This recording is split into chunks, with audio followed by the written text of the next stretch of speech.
Hello, my fabulous friend.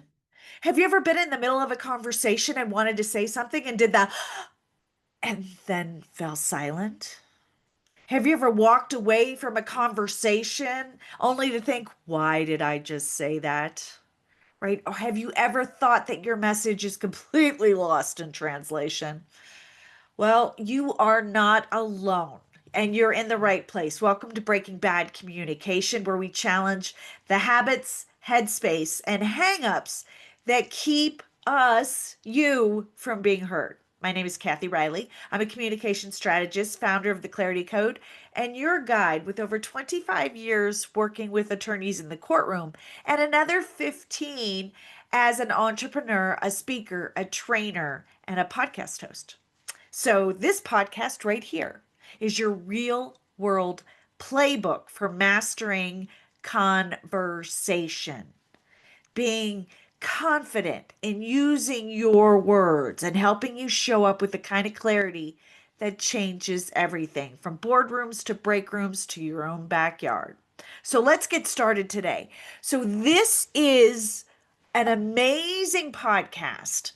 If you are somebody who is the recipient of venting. If you're the kind of person, whether it's in work or in family and life, where people come to just vent. So whether you're a man, a woman, whatever it looks like, are you the kind of person that people come to? They come to just let go. They think you're an excellent listener, right? You are an excellent. You actually offer, maybe on occasion, maybe more often than not. For me, it's occasionally, but sound advice. Like, you're a strategic thinker, right? You're able to give sound advice. People like venting to you. They like talking to you. They like that you get them, that you see them, that you feel them, that you understand them, because you're a really, really good communicator. Now, that person also struggles with the feels. Because really good listeners have a tendency, like if you're anxious and you're going down this little spiral and it's all this and also that, oh my God, and this happened and that happened, next thing you know, you're feeling the same way. So your energy and your anxiety matches the person you're talking to. You may also know really, I you're listening to all this and you're like, I really don't know how to respond. Like, what do you want from me? Right? You're feeling all the feels, and you end up having trouble with time management because people come to you, hey, do you have a minute? I need a minute. I need to talk to you about. I need to talk this out. And you're like, sure, fine. And you give of your time and talents, your energy to this. And next thing you know, other things are missing in your world that now you're stressed out about. So maybe you struggle a little bit with boundaries. If that is you, this podcast, you're going to love this because there's a framework that I created. Well, I didn't create it, I just called it the clarity check in, is what it's called.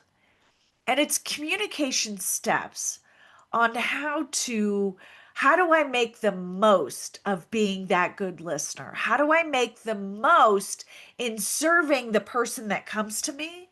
How do I make the most, especially if you're in HR, right? If you're in a position where people are to come to you, you are the go to person for that company, that organization, that nonprofit, that family. You are the go to person. So, this is a framework that you are going to love to help you negate that empathetic connection, right? So you're going to be able to take a pause and not get energetically attached to what's going on.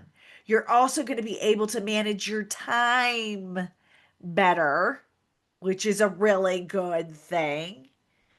And when you are confused about how do I respond, this is the framework that's going to help you respond and be more effective and help you set boundaries. Because I think it's important. If you are a good listener, if you are the person everybody goes to, You need to set boundaries so that you can take care of you. All right. It's so important. Was working with a company doing a corporate training, and we were talking about conflict resolution. And this one woman, I saw myself in her. So she was asking questions about this. And she's like, I just feel like everybody comes to me.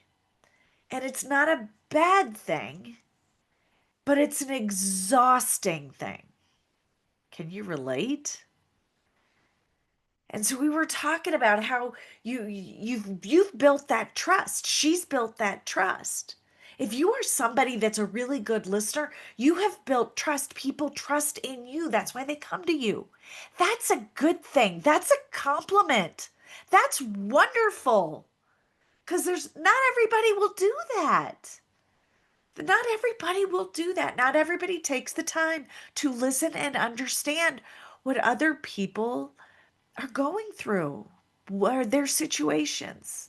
So let me give it to you. So the framework is called the clarity check-in. Okay, so you guys write this down, set it aside, put it somewhere. If you're driving, save this podcast for later. Okay, whether you like it, comment. If you've used this or if you use it in the future, please post a comment. I want to hear your feedback on this. Because you guys, this is genius. This is genius. This has saved me. I am an empath. Okay, but I'm a really good listener. And this has saved in the last decade has saved my bacon. My bacon. I love bacon. My bacon. This has saved my bacon. Okay.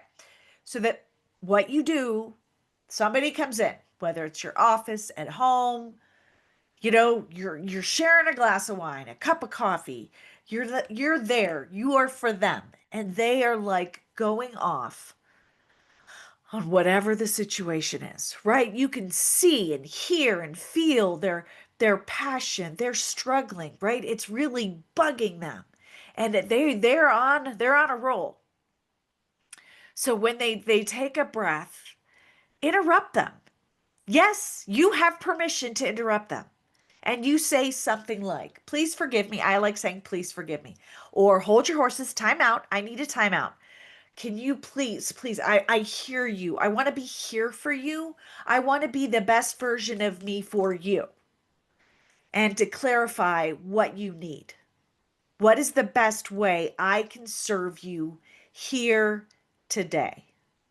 How can I show up as your friend, as your partner, as your director, whatever it is? How can I show up the best way? So I'm going to ask you a couple of questions, and then you tell me how to best navigate this the next time that we have these next few minutes that we have together. Does that sound fair? I don't know anybody that says no. Everybody's like, well, sure. You're asking these questions so that you can better support me. Absolutely. What do you want to know? And here are the questions. So as you're venting, I want to clarify. This is the clarity check-in, remember?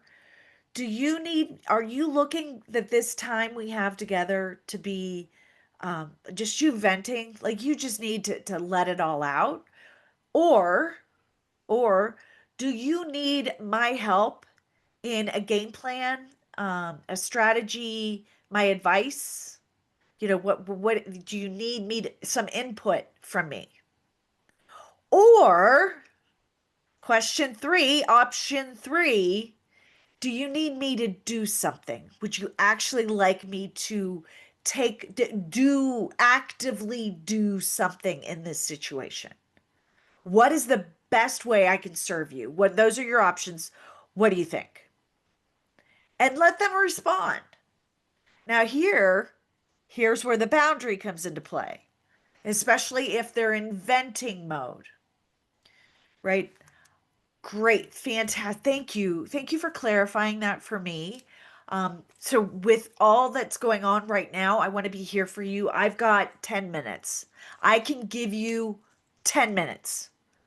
So once that's up, then I've got to get back to what I'm doing. But You've got it. I'm here for you. So go. That's it, my friends. That's it. That's what clear communication and boundaries will shift the dynamics of that venting conversation. We're human. We need to vent. God knows I do. And I clarify it knowing what I know, usually with my husband because he likes to fix things. He wants to give solutions. And I will say, all right, I'm going to vent and I just want you to hear me and say it sucks, right? Right? So I help, I feed him some of the boundaries, right? I give him the clarification points because he doesn't use this framework, but I do. So I give it to him so he knows how to respond. Or I just need a hug, right? I'm going to vent, I just need a hug. Or I do need, what do you think? What's your strategy?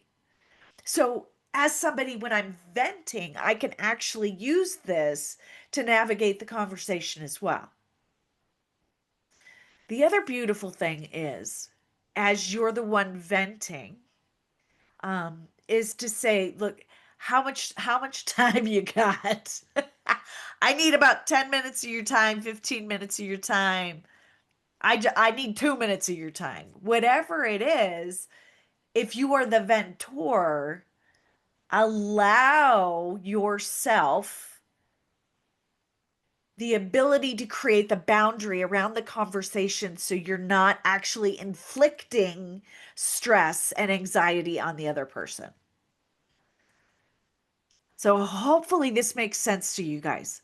So whether you're the venting thing, we all vent. We need to vent. God bless those. You should not, cannot, will not, could not, do not keep it all bottled in. You got to let it go. Let it go to your person, to the family member, to a loved one, to a bestie, to the person at work that needs to hear the problem, whoever it is. Communication and venting is very, very important.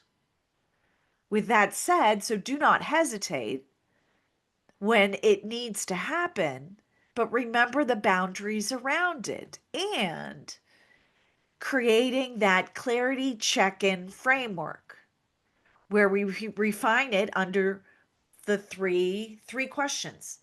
How, okay, the three frameworks. So this conversation, you are looking to vent, to just let it out. You are looking to have some advice from me on next steps, or you're looking for me to do something. When you apply that framework, those questions, those boundaries around the conversation, it takes guesswork out of it, reduces anxiety and stress. And then if you're like, you just need me to listen, you're not caught up in all of the feels, right? Because you can just say, okay, I'm going to hear you because my brain and my energy is not trying to fix anything. So that, my friend, oh, this comes up so much in conversations that I have with clients and in my trainings and things like that. And you guys, use this. Now you know. Now you know the clarity check-in, the three questions you can ask starting today whenever you are being vented to. And it allows for you to take control of the conversation. In that, you have now gained clarity. And clarity, you already are trusted, okay? But that clarity, man, that clarity creates boundaries for you, especially for those of you that are empaths. So hopefully you found value. I know so many people, so many organizations, so many leaders who love this framework, who have used it, and it changes their world. Personally, it's rocked my world, right? It saved my bacon. And hopefully it'll do the same for you. So thank you for tuning in to Breaking Bad Communication. If today's episode sparked a new perspective for you or gave you a tool, which I hope it did, then that's the kind of conversation that I'm here and love to have with you. Remember, powerful communication is about saying more. It's about saying what matters with confidence, clarity, and purpose. Now, I hope you're ready to speak up, stand out, and lead with your voice because your voice deserves to be heard. So the next time you need to say something, speak up, my friend. You've got this. Giddy up.